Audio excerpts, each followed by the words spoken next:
Почитувани, како што предпоставивме, МВР на Спасовски продолжува со молкот за дивењето во Скопје со приватно возило со флешери, кое според нашите сознанија било управувано од Керим Буши, син на заменик министерот во МВР Назим Буши.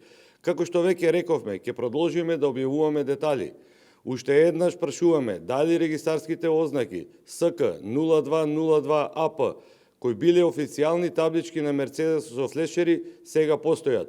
И ако не, зошто не? Воедно го прашуваме Македонски Телеком, дали им се познати регистарските таблички СК 0202 АП и дали тие биле таблиците на црниот Мерцедес 350 компакт, кој тие го купиле во 2017 година како службено возило за Назим Буши. Македонски Телеком треба да одговори, дотолку повеќе што во бордот на директори седат луѓе назначени од владата, како Зоран Китанов, Нина Ангеловска и Дардишта. Дали Македонски Телеком во 2021 година му продава црн Мерцедес со таблички СК 0202 АП на Назим Буши?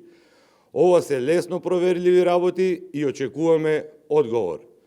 Мерцедесот на синот на Буши е купен од Телеком, а потоа даден на Буши. Одиме понатаму. Дали Назим Буши истото возило го дава на битолската фирма во собственост на негови роднини, во чие собственост било возилото на денот на инцидентот? Кого штити овде Спасовски? Одговорот на овие прашања им е познат на МВР. Зошто до сега не е постапено? И дали целиот случај треба да заврши само со казна за заменикот началник на СВР Скопје, кој интервенирал за возилото да биде пуштено? Дали Оливер Спасовски молчи и не смее да одговори на овие прашања, затоа што се плаши да не ја наруши коалицијата СДС-ДУИ? Се држи ли МВР заложник за функционирањето на криминалната влада?